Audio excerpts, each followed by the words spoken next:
ধামরাইয়ের ঘোড়াকান্দা চাওনা জান্নাতুল বাক্কি কবরস্থানে নিজ উদ্যোগে পিলার লাইট স্থাপন, দূর হলো রাতের অন্ধকার। আলিম মিয়ার প্রতিবেদনে দেখুন বিস্তারিত। মাহে রমজানের ২৩ রমজান শুক্রবার রাতে এলাকার যুবক, ছোট ভাই ও ভাতিজাদের নিয়ে স্টিলের পাইপ দিয়ে প্রায় ২৪ ফুট উচ্চতার একটি পিলার তৈরি করে তাতে ৭টি এলইডি বাল্ব স্থাপন করা হয়। এতে করে এখন থেকে রাতের বেলায় কবরস্থানের চারপাশ আলোকিত থাকবে।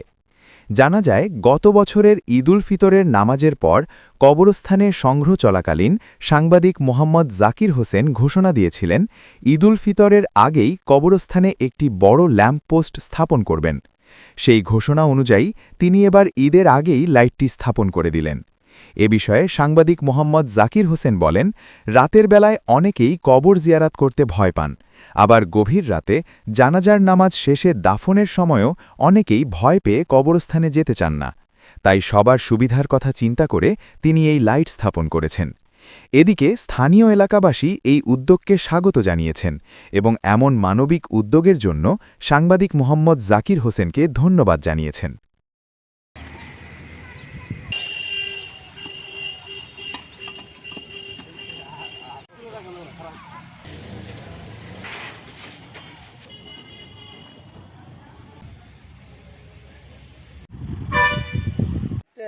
আমাদের বাইস্তার সাংবাদিক জাকির হোসেন, উনি লাইটটা দেওয়াতে তখন মুখে বলছে, তখন আমরা তখন বিশ্বাস করি না। তখন কিনা লাইটটা কবরস্থানে স্থাপন করলো, ওই রাত্রে জ্বলা ধরলো, এত আনন্দ লাগে মানুষের। সবাই এটা খুব আনন্দ পাইছে, প্লাস অত্র এলাকার সবাই জনগণ আমরা যারা আছি সবাই তার ধন্যবাদ জানাইছে যে না, আসলেই ছেলেটা আমার যদিও বাইসতে তার মধ্যে ব্রেনটা খুব অন্য ধরনের।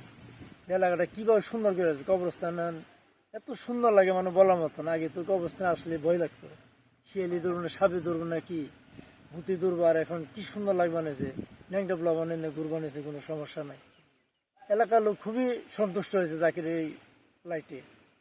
গত ঈদুল ফিতরের নামাজের পর আমাদের যিনি সবসময় বয়ান করেন, তো শফিকুর রহমান শফিক আঙ্কেল, ওনার কাছে আমি কথা দিয়েছিলাম যে আগামী আমাদের মাহে রমজানে আমি কবরস্থানের মাঝ বরাবর একটি পিলার দিয়ে উপরে লাইটিংয়ের ব্যবস্থা করে দেব, যাতে এখানে যদি রাত 10টার পরে বা গভীর রাতে যদি কেউ মারা যায়, রাতের বেলায় অনেকে আছে জানাজার নামাজ পড়ে বাসায় চলে যায়।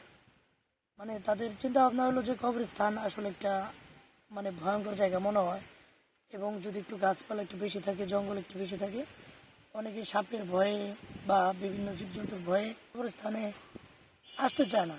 এছাড়াও ছোট যারা আছে তারা কবরস্থানে আসলে দেখে যে অন্ধকারের জন্য অনেকটাই ভয় পায়। এর জন্য আমি চিন্তা করছি যাতে কবরস্থানে এমন একটা কিছু করব যাতে রাতের বেলায়ও একদম দিনের মতো মনে হয়। কিন্তু আমি যতটুকু শুনছি অনেকের কাছে যে কবরস্থান আলোকিত করা বা লাইটিং করা এটা আসলে ঠিক না, মানে অনেকেই বা বলছে। কিন্তু আমি যেটা মনে করি, এটা আসলে সবসময় জ্বালানো হবে না, প্রতিদিন জ্বালানো হবে না। বিশেষ দিন যেদিন রাত্রে কবর জিয়ারত করবে বা কেউ মারা গেলে বা কবর খুঁড়তে গেলে ওই সময়টুকু এটা যেন ব্যবহার করে এবং ব্যবহার করবে, যাতে মানুষ আসলে ওই রকম ভয় না পায়। তাই আমি নিজ উদ্যোগেই চিন্তা করছি যে কবরস্থান পুরোটা লাইটিং করে দেবো।